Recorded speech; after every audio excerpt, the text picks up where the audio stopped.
debates will be between Our Lady of Mercy Catholic High School, who will be the proponents of the proposition, versus the opponents, Pohnpei Catholic School.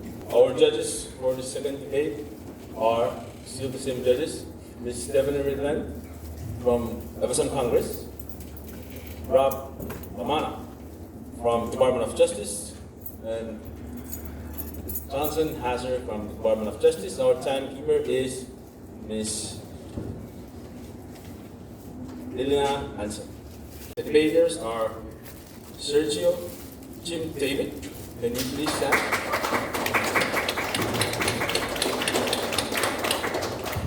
Caitlin Danila.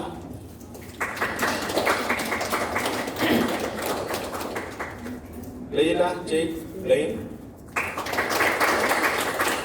And Ike Solomon.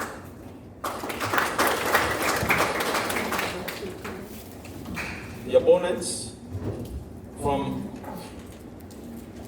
Pohnpei Catholic School. The debaters are Moses Siegel,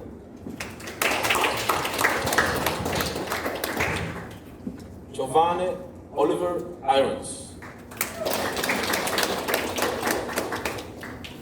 Diana Tanis, and Richard Reed Oliver II. Dear judges, moderator, debate coaches, fellow debaters, ladies and gentlemen, good afternoon. Be it resolved that the Federated States of Micronesia file a claim with the International Court of Justice against the more developed nations who are host to large multinational corporations which have contributed heavily to global warming and climate change, seeking redress and relief, including monetary damages. Let me start with a quote from former US President Barack Obama. He said, and I quote, "We are the first generation to feel the effects of climate change and the last generation who can do something about it." End quote. Climate change, climate change, climate change. I was in second grade when I first heard about climate change. Now, I am 18 years old, yet I still hear a lot about climate change. So much has been said about it, a lot of debates, essays, posters, flyers, advertisements, etc. All of us already know the many causes and effects of climate change, especially to our islands. Dr. Michael Duffy, a professor at the University of San Francisco, once said, "After knowing what we know, what else do we need to know?" And my answer to that question is nothing. We already know a lot of things about climate change and global warming. Now, after knowing everything, the question we need to ask ourselves is, what else do we need to do? My answer for that question is a lot. We need to do a lot of action. Enough with the debates, essays, posters, and other forms of information dissemination. It is time for action. It is time for us to do something. It is time for the Federated States of Micronesia to file a claim at the International Court of Justice against those nations who have contributed heavily to global warming and climate change. It is time to wake them up of what they have been doing to small island countries like the FSM. Ladies and gentlemen, now is the time. The late US Congressman John Lewis once said, "If not us, then who? If not now, then when?" My dear Micronesians, if not us, then who will file a claim and wake up those big countries from slowly destroying our environment? If not now, then when? Thank you very much.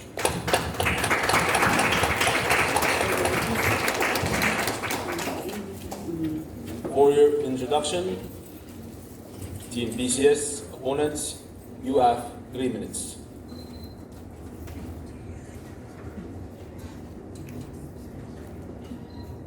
Good afternoon, judges, worthy opponents, ladies and gentlemen. Welcome to this year's Pohnpei State Law Day debates.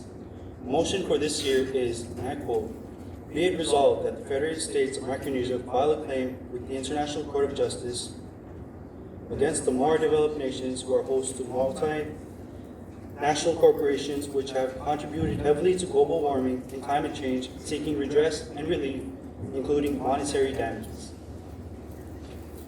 My name is Moses Siegel, and the other speaker representing my school is Giovanni Irons. Referring back to the motion, we have some key concepts that already weaken the proposed claim.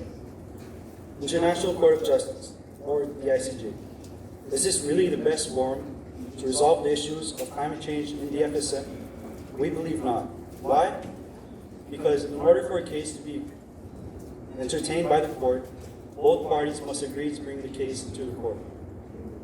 And even if the case is brought to the court's ruling is based off of opinions. And even if the ruling is against the more developed countries, what police force do we have to enforce the ruling of the court? We do not have any international police force to enforce the ruling. We're a smaller country filing a claim to not just one bigger country, but a lot. Do we really have enough resources to be filing these claims? Multinational corporations, businesses with branches all over the world. Yes, they contribute heavily to global warming and climate change, but they also contribute to the growth of the world's economy. People from all over the world use the products they make in their daily life, including us, the citizens of the FSM. Filing a claim to the ICJ against these countries that host the multinational corporations, isn't this coming into aggressive? Won't this cut all ties and relationships we have with these countries and their corporations?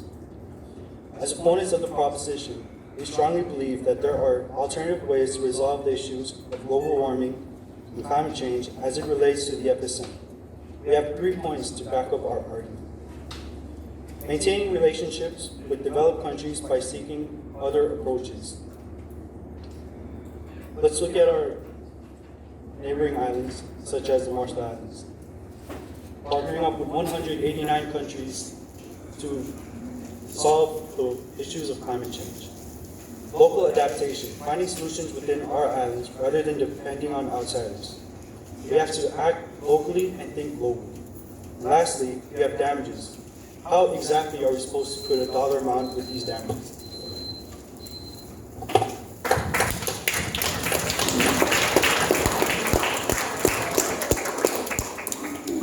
Thank you very much, PCS, for your introduction.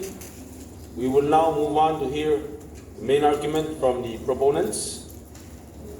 Team Our Lady, you have 15 minutes for your main argument. Good afternoon. Argument number 1, constitutional responsibility. The preamble of our Constitution states that with this Constitution, we affirm our common wish to live together in peace and harmony, to preserve the heritage of the past and protect the promise of the future. Ladies and gentlemen, global warming and climate change hinders us micronations from living in peace and harmony. It stops us from preserving the heritage of our past and stops us from protecting the future of our country. The preamble of our FSM Constitution states that the seas brings us together, they do not separate us. But now, because of climate change, the seas displace our people. Because of climate change and global warming, these natural disasters cause us to separate. The preamble further states that our ancestors who made their homes on these islands displaced no other people. We who remain wish no other home than this. Micronesia is our home, and since it is our home, it is our responsibility to protect it and remain as it was wished by our forefathers. The FSM Constitution Declaration of Rights, Article 4, Section 3 states, and I quote, "A person may not be deprived of life, liberty, or property without due process of law, or be denied the equal protection of the laws." Global warming and climate change deprives us micronations of life and of property.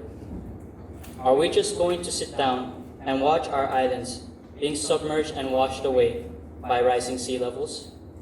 Are we just going to sit down and watch typhoons and rising temperatures kill our loved ones and destroy our only sources of food and income?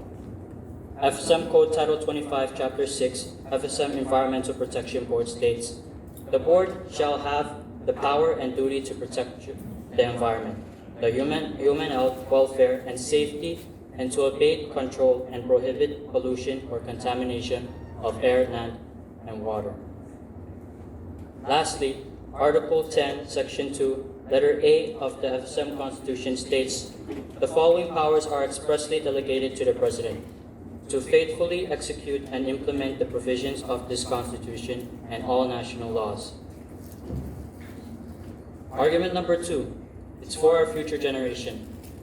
It is often said that the youth, our children, are the future of our nation. What future awaits them if they will no longer have the islands we are living in right now? If we do not act now, we are set to give our future generation an uninhabitable Micronesia. If we do not act now, our children will inherit a Micronesia that is hotter than before. A 2000 report by University of Hawaii's Center for Island Climate Adaptation and Policy listed some of these effects of climate change in our dear country. In 2008, high tides inundated coastal communities throughout Micronesia, leading to a nationwide state of emergency. Coastal erosions happen everywhere in our country. In Chuuk, formerly productive taro beds became saltwater ponds. In Nukoro, taro crops have been flooded and swept over the shoreline. Is this the Micronesia that we plan to give as inheritance to our future generation? The head of the Catholic Church, Pope Francis, once said, "Future generations stand to inherit a greatly spoiled world. Our children and grandchildren should not have to pay the cost of our generation's irresponsibility." Global warming is a result of our irresponsibility. Climate change is a result of our irresponsibility. Not filing a claim to the ICJ is another form of irresponsibility. Do we want to be judged by our children as irresponsible?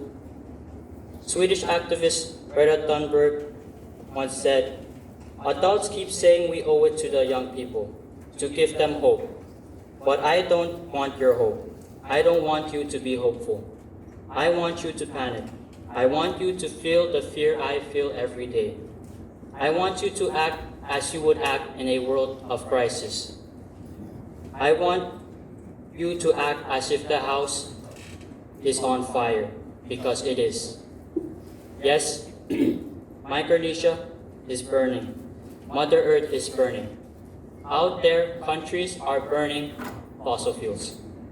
Do we need more evidence? Do we need to keep suffering before we can act?" My fellow debater will continue.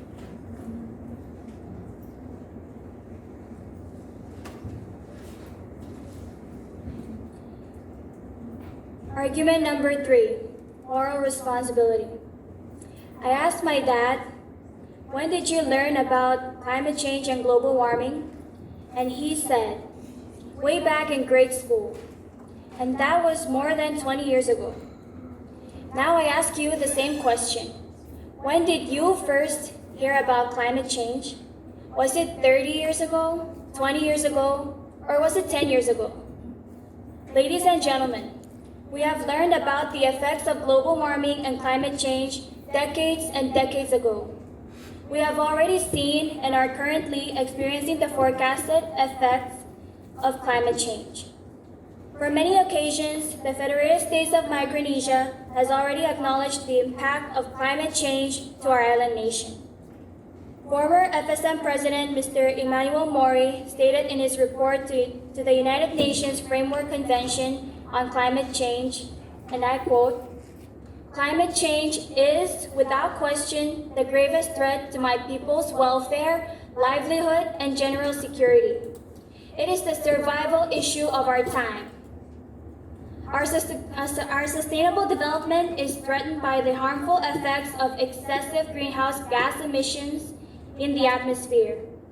Effects which poison our root crops, destroy our reef systems, and drive many of our people from their ancestral homes. All of us, developed and developing countries, have a stake in finding ways that minimize man-made damage to Mother Earth. As early as 1992, the FSM is already a party to various multilateral treaties and conventions related to climate change, from the United Nations Framework Convention on Climate Change, Vienna Convention on Protection of the Ozone Layer, Paris Agreement, and many others. But the question here is, did the United Nations or other countries listen or pay attention to our reports and communications? Are the effects of global warming and climate change becoming lesser or more? In a recent climate change policy assessment conducted by the International Monetary Fund in September 2019, they have stated that climate change projections for FSM predict that average annual temperature is likely to increase, extreme rainfall days are likely to occur more, sea levels are likely to continue to rise, El Niño and La Niña events will continue to occur in the future, and typhoons are likely to be less frequent but more intense. Ladies and gentlemen, we cannot just watch the Micronesian people suffering from the effects of global warming and climate change. Enough is enough. Enough with our hypersomnia or long excessive sleep. It is high time for us to wake up and explore filing a claim for us at the International Court of Justice. 1984 Nobel Peace Prize awardee and considered moral conscience of South Africa, Bishop Desmond Tutu once said, 25 years ago, people could be excused for not knowing much or doing much about climate change. Today, we have no excuse. No more can it be dismissed as science fiction. We are already feeling the effects. My dear countrymen, today we have no excuse, and I repeat, no excuse. It is our moral responsibility to do something. And so I ask you, will you do something about it? Our last argument is the greatest injustice of all. The end does not justify the means. It is a saying that, like global warming and climate change, has been learned and repeated 1,000 or million times. Yet another case of not learning from it. Global warming and climate change is the byproduct of injustice. We already learned from ancient textbooks that global warming and climate change are caused by increased concentrations of greenhouse gases in the atmosphere, mainly from human activities, such as burning of fossil fuels. Need more evidence? According to the most recent data from the Global Carbon Project 2018, the top 5 countries who contribute most carbon dioxide as a result of burning fossil fuels are China, US, India, Russia, and Japan, respectively. Big and rich countries become richer every day because of the innumerable factories and companies that burn fossil fuels for profit. There is small or no control and mitigation done by the big countries. Profit is number one at the expense of our environment. Profit at the expense of our future generation. Profit at the expense of small island nations like Micronesia. Is this not an act of injustice? Are we just going to sit and watch the greatest injustice of them all? Not me, not you, not us Micronesians. Thank you. You stated we needed to search for constitutional responsibility. Title 25 of the FSM Law, Chapter 8, Subsection 2, implemented certain provisions in the FSM's nationwide integrated disaster risk management and climate change policy. This policy introduced certain legal obligations for departments and agencies of the national government. Do we islanders really consider ourselves as mediocres? Do we turn to mediocrity as one of our first options? Why don't we seek what we can do within ourselves, within our islands, rather than seek other countries' help or other countries to pay for the damages we face? Why would they pay for the damages we face when it's our problem? The top 5 countries that you stated, only one of those top 5 countries can you file a claim against. China considers themselves as a developing country. US does not recognize the jurisdiction of the court. India is also considered as a developing country, and so is Russia. So out of all of them, only that lowest out of the top 5 can you file a claim against.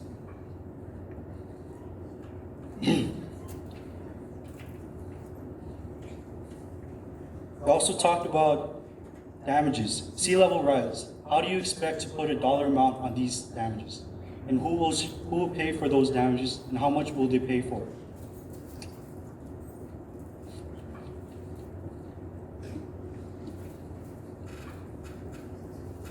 What kind of redress and relief FSM should seek? If it's monetary term, how should the ICJ qualify the amount of money for the FSM if it is amount of money for the FSM that is for the problems we suffered through?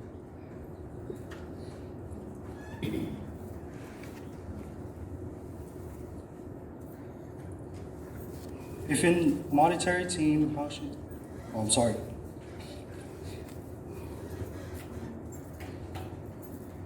And through your sources, they are actually kind of weak. We disagree with them because they're actually kind of weak because they're personal experience or personal opinions. You do not have strong enough sources to bring a claim to the ICJ. That's all I have. Thank you.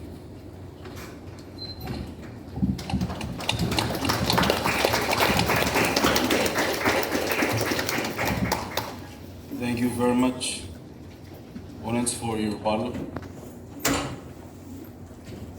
Proponents, you have 3 minutes to respond. Our opponents stated that we should take care of the problem in our own country and that it shouldn't fall to those major developing countries. But these developing countries should be held accountable because while they are developing, they are still emitting most of the CO2 emissions. Majority of the problems that is happening is their fault. The debate topic is saying that Micronesia should file a claim to the ICJ to countries that are host to multinational corporation, meaning that these countries that are host to these corporations are the same countries that are emitting most of the CO2 emissions. The ICJ is created by the United Nations, and the United Nations consists of 193 different countries. That includes us, Micronesia, and these top 5 countries. So filing a claim to the ICJ would be more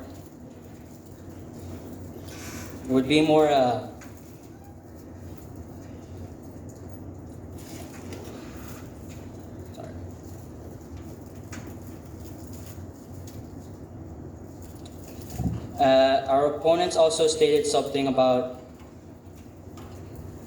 us using personal experiences. These personal experiences, we shouldn't be called a personal experience because they're more like examples. They were to emphasize on the fact that Micronesia has been facing this problem of climate change and global warming for a very long time, and we have been ignoring that problem and haven't taken any action up until now. Thank you.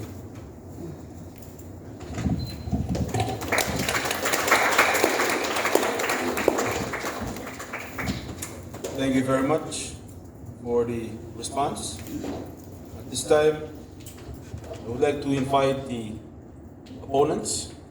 Opponents, you have 15 minutes for your main argument. Judges, worthy opponents, ladies and gentlemen, good afternoon. Although global warming and climate change have already been proven as a real threat to our island nation, our team strongly supports the idea that the Federated States of Micronesia should not, and I repeat, should not file a claim in the International Court of Justice, also known as the ICJ. We, the opposing team, strongly believe that there are alternative ways to seek redress and relief, as well as monetary damages for the damages that more developed nations who host multinational corporations have contributed heavily to global warming and climate change. Judges, how is the FSM going to file a claim against developed nations? And will those developed nations want to be subject to our claim? Judges, ladies and gentlemen, we, the opposing team, strongly believe that there are alternative ways to address the issues of climate change and global warming as raised in the resolution. Today, we bring you 3 alternative ways. Our first alternative is to seek solutions to resolve our global warming and climate change issues without risking our relationship with other countries that we greatly depend on. When we file a claim against other developed countries, such as the US, Australia, New Zealand, and Japan, just to name a few, we risk damaging our relationships with them. These are countries that we depend on. The US, for example, we have a long and unique relationship with them in which we share mutual benefits as provided in the Compact of Free Association.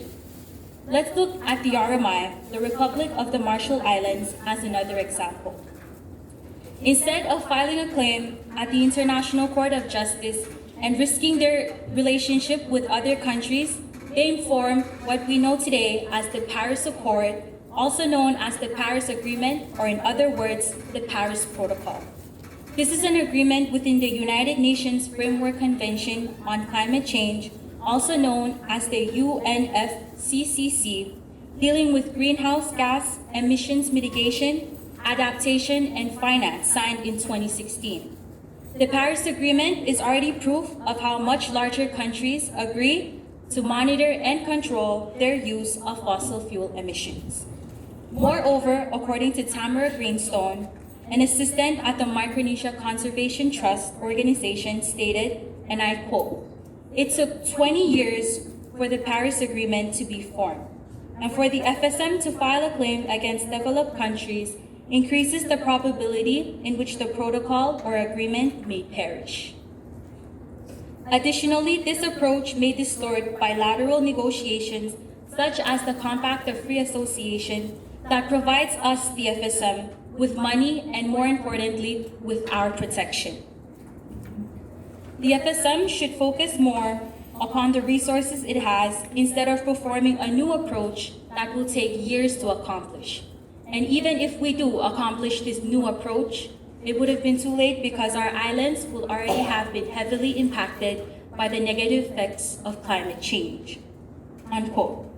Another example is the funding assistance that the FSM received through grants such as the United Nations Green Climate Fund, also known as the UNGCF. The UNGCF is a $10 billion fund, and I repeat, a $10 billion fund provided by the more advanced countries, mainly for the Pacific Islands similar to the FSM that are greatly impacted by the negative effects of climate change. The FSM needs not to file a claim against or to take an aggressive approach to, but to simply refer to aids, grants, and funds like these to receive help to improve our small but great island nations. Another good example is Tuvalu. Tuvalu filed a claim against US and Australia, and it was not successful. The tiny island nation known as Tuvalu, located in our Pacific Ocean, had voiced its concern in the past to file a claim against the US and Australia at the ICJ for their contribution to climate change.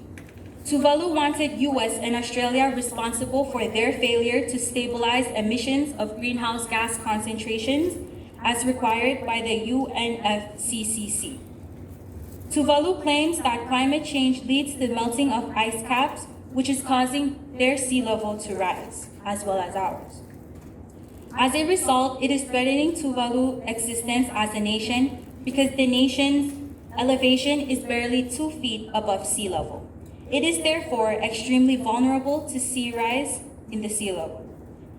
Tuvalu has not officially filed its claim concerning climate change against the US and Australia at the ICJ.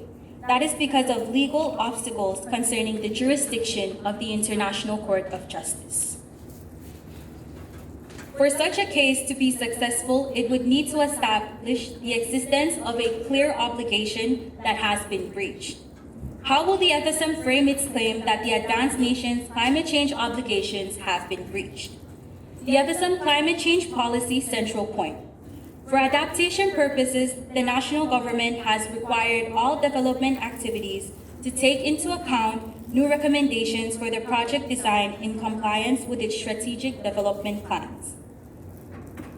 To use ecosystem-based approaches to encourage and strengthen the application of local knowledge and conservation practices, and to implement strategies as soon as possible to improve food production. International partnerships will adhere to local needs based on discussions from both sides, but within a policy framework which will lead to appropriate decisions being made. For example, planting more pandanus, sea oaks, and mangroves around the island shores, as it has been done to other Pacific islands. Advanced technology seawalls should also be part of the adaptation strategies adopted, but only where appropriate. Although there are new concepts for creating floating and artificial islands and barrier reefs, many are too costly for our government to fund. Perhaps they will become a reality in the potential resources from the nation's exclusive economic zone, also known as EEZ, are able to be exploited to finance such concepts.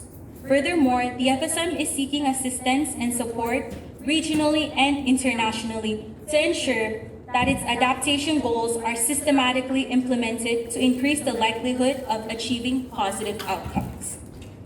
Adaptation within the FSM may be facilitated by a two-step approach. One is forming international partnerships to aid adaptation efforts, and the second is to continue the development of internal policies focused on building resilient and sustainable communities. Our first point, international partnerships will adhere to local needs based on discussions from both sides, and as I said earlier, with a domestic policy framework which will lead to appropriate decisions being made. Judges, ladies and gentlemen, is the International Court of Justice the right forum to file a claim to resolve the issues of climate change and global warming as it relates to the Federated States of Micronesia? Instead of seeking redress or remedy and compensation from other nations, we should find solutions within our own islands through our second alternative approach, which is adaptation and mitigation. The Federated States of Micronesia already has a climate change policy in place. For instance, we have the FSM National Climate Change Policy. According to the FSM Climate Act of 2013, the policy was enforced to mitigate climate change, especially at the international level, and adaptation at the national, state, community, and grassroots levels to reduce the FSM's vulnerability to climate change and its adverse effects. It reaffirms its social and cultural identity and its people's rights and desire to live sustainably on their islands. At the state level is where the actual implementation of our national law takes place, through agencies such as the Environmental Protection Agency, also known as EPA. One of the main responsibilities of the EPA department is overseeing climate change and community improvements, as well as environmental education. With that being said, let's take a look at the dredging that's currently taking place in Pohnpei as an example. Does it make sense to file a claim at the ICJ, as stated in the resolution, when we are the victims to our own ignorance and actions as contributors to the impacts of climate change? Title 25 of the Federated States of Micronesia Law, Chapter 8, Subsection 2, implemented certain provisions in the FSM's nationwide integrated disaster risk management and climate change policy. This policy introduced certain legal obligations for the departments and agencies of the national government. In the FSM, we already have projects implemented by the Secretariat of the Pacific Regional Environmental Program to build social, ecological, and economic resilience of the targeted island communities of the FSM to reduce their vulnerability to drought, sea level rise, and other climate risks.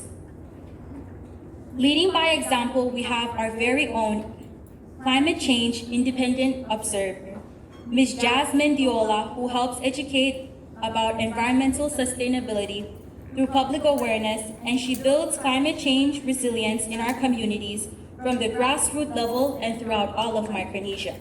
In an interview with Ms. Jasmine Diola, she stated, and I quote, "We cannot file a claim against other countries for not taking necessary action when we are not taking necessary actions ourselves. Before we file a claim against others, we need to do our part first and lead by example.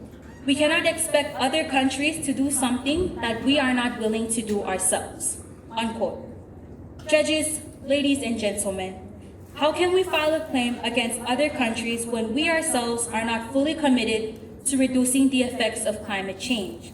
It's like standing here and giving a powerful and inspirational speech of how we can benefit from filing a claim against those countries that are major contributors, and yet outside, probably my house and your house, we can't even dispose our trash in the right disposal areas. Or it's like, for instance, posting on social media about how cows are one of the contributors to the emission of carbon, and yet you're outside a store that's advertising the new shipment of fresh milk that just came from the US. My worthy opponents, if we cannot walk the talk, let's not talk the talk. Now moving on to our third and final point, identifying damages. Indeed, we do see the effects of climate change on our island, but how do we quantify the damages done to the FSM as a result of global warming? Is there a cost to every inch of the rising sea level? Even Selena Lim, a young climate change independent observer from the RMI, admits the difficulty of this approach. She later then expressed in our interview with her that it would be difficult to evenly divide the cost of damages caused by multinational corporations that contribute to global warming and climate change.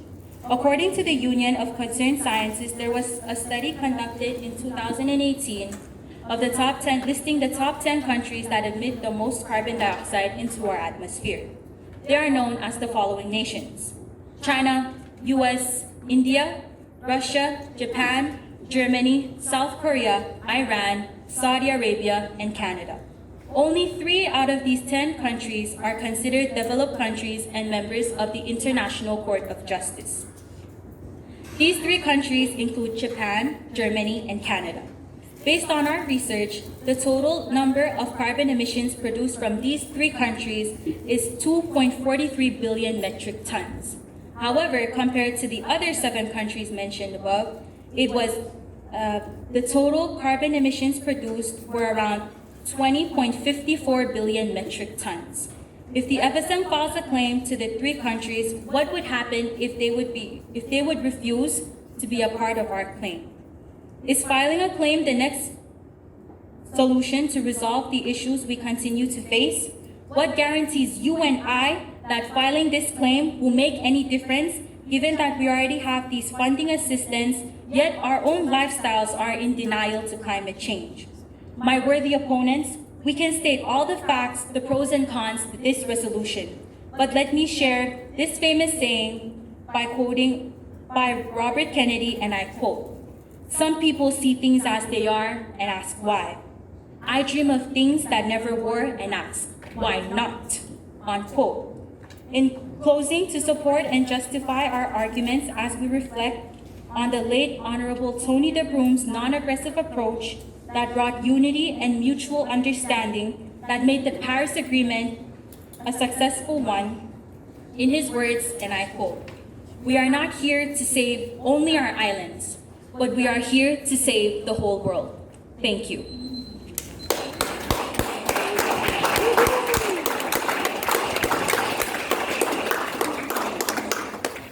Thank you very much, Team PCS, for your main argument. One of the first arguments our opponents brought up was that we would lose our relationships with these countries and the aid that they gave us. But now is the time to reevaluate all of these agreements and the aids that they've been providing for us. Because the problem is climate change and global warming, and no amount of the money that they give us will fix this.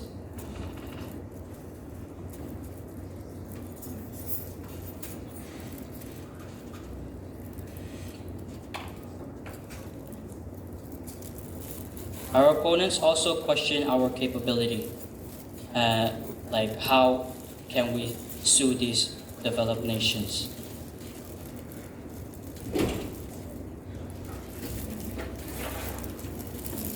Filing a claim against these nations doesn't mean that we will win the case right away. It's a way to wake them up, a wake-up call for these developed countries, and let them know that we are facing these problems because of their ignorance. They also mentioned an agreement, the Paris Agreement and others. These agreements, Micronesia has been a part of these agreements for a long time, and it's been going on for so long, but we still haven't seen any form of action or like things that have been done to help prevent these global warming and climate change, these disasters. I would also like to ask the opponents, where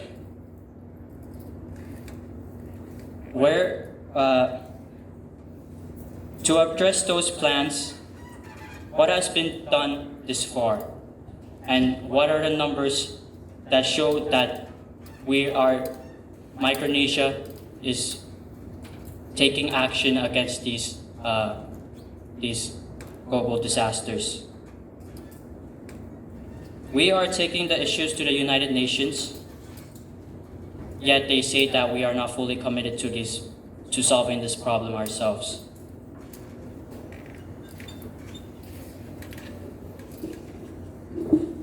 Thank you.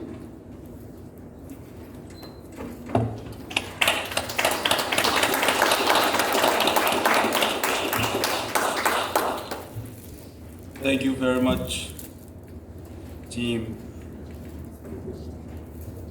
Our Lady of Mercy, for your rebuttal. At this time, I will invite the opponents of the proposition to have 3 minutes to respond. So, our worthy opponents, they stated something about the relationship that we have with the other countries. And of course, we're not looking for money. Because of course, no money can fix the amount of climate change. Like, you can't put a price on climate change. And we're not looking to just take the money, but we're looking to reduce the effects, because the effects are what impact our islands. And he also said what has been done. He also questioned what has been done, like statistics and stuff. We have, as I mentioned before, the Paris Agreement, UNGCF, and the EPA program, and the climate change policies that have already been implemented in the FSM law. The reason why we aren't able to sue other countries in the ICJ is because, yes, they may be developed, they may be part of the ICJ, but those countries don't recognize their jurisdiction. Thank you.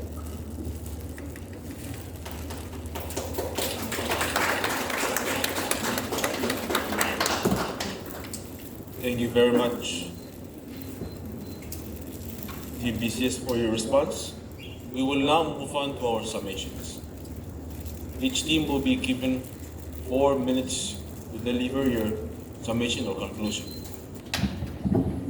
Before I move on to my summation, I would just like to bring up a few points where the opponents brought. First, they said, we would like to say that we cannot put a price on climate change, but we can put a price on the people, the ignorant people who are causing climate change, the major contributors.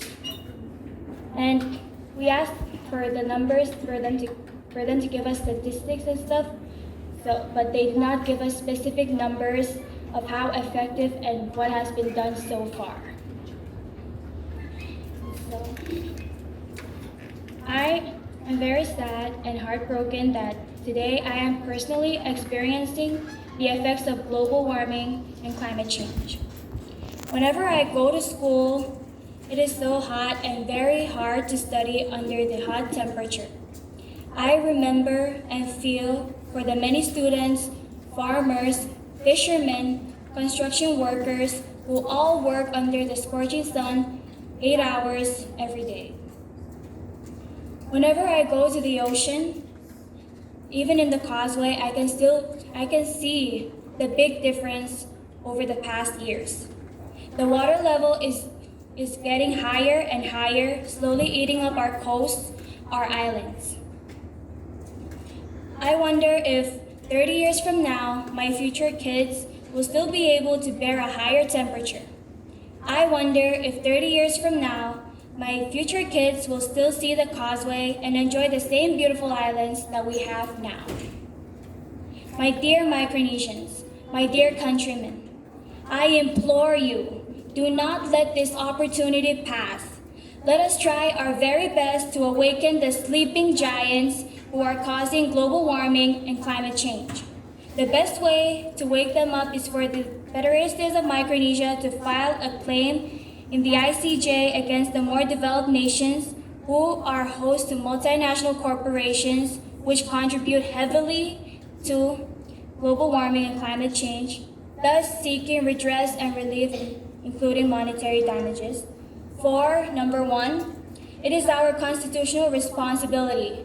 Our Constitution tells us to protect our people, our islands. Number 2, let us do it for our future generations' safety. It is the best inheritance we can pass on to our children. We can give them a future. 3, it is our moral responsibility. We cannot just sit down, watch, and do nothing. And lastly, let us join hands in fighting the greatest injustice of them all. Please allow us to end this debate with another Barack Obama quote.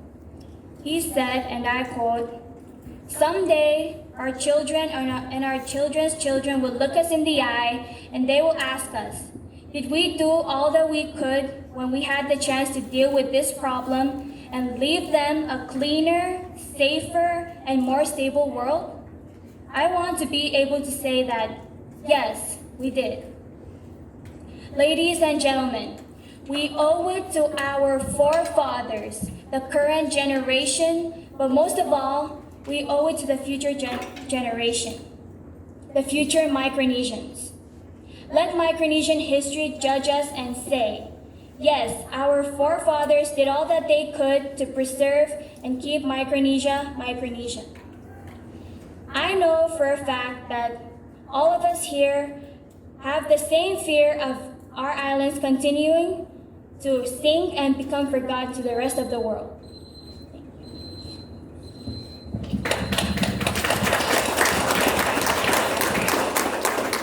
Thank you very much, proponents, for your conclusion. At this time, I would like to invite the opponents, Team PCS, for your conclusion. You have 4 minutes. Before I start my summation, if we are talking statistics, the report of the numbers is given by the President to the Congress every fiscal year on April 1st. Throughout this debate, we, the representatives of the negative team from the PCHS, have clarified why the implementation of filing a claim to the ICJ is problematic. We have backed up our argument with 3 points: maintaining relationships with the developed countries by seeking other approaches, local adaptation, finding solutions within our islands rather than depending on outsiders, and we ask, how do we put a dollar amount on the damages we face? Let's look at our neighboring islands once again, the Marshall Islands. Instead of filing a claim to the developed countries, they formed a treaty with 189 countries to help strengthen the global response to the threats of climate change and strengthen the ability of countries to deal with the adverse effects of climate change. Climate change is here to stay. It's not going to go away. What we can do as a nation is to try to resolve this through island adaptation and national mitigation. We'd like to acknowledge some of the sources. The sources are experts in their respective fields.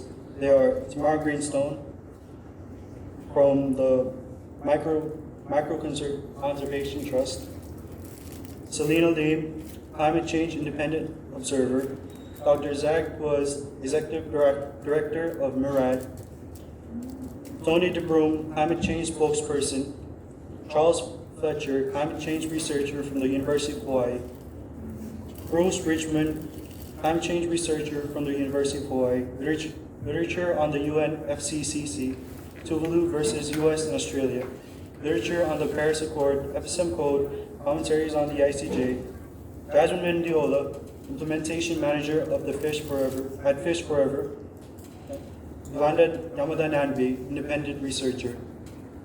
Other experts we interviewed, due to the restriction of time, were not able to be listed down. Judges, is filing claims to the ICJ the best way to resolve issues of global warming and climate change we face here in the FSM? My team believes not, because we should be acting locally and thinking globally. Thank you. Thank you very much, opponents, for your conclusion. At this time, we will move on to the questioning. Judges, if you have any questions for clarification, this is the time. Just a big round of applause for me. I'm really blown away by your preparation and commitment.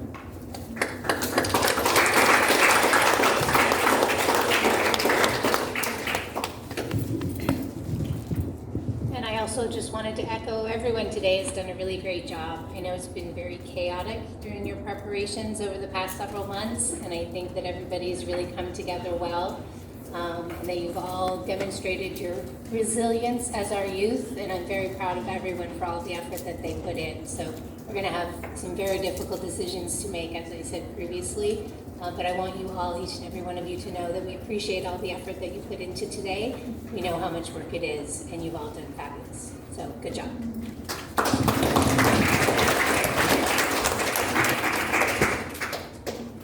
The amount of work you put in, it shows, you illustrate from your presentation, from your arguments. So I'd like just to join them to say thank you very much for your good work. Keep it up. Very good future for all of you. Thank you very much.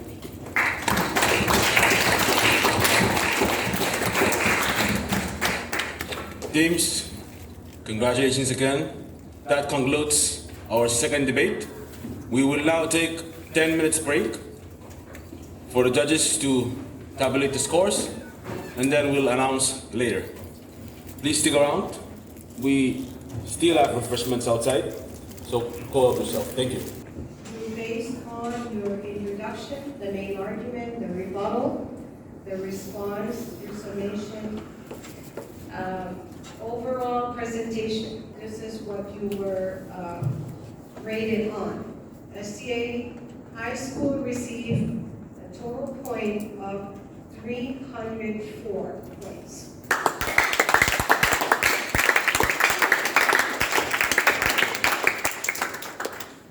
Calvary Christian Academy, CCA, received a total of 290 points.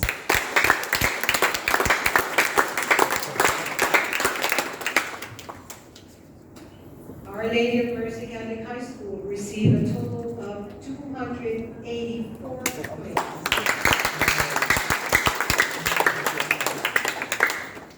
Pohnpei Catholic High School received a total point of 289 points.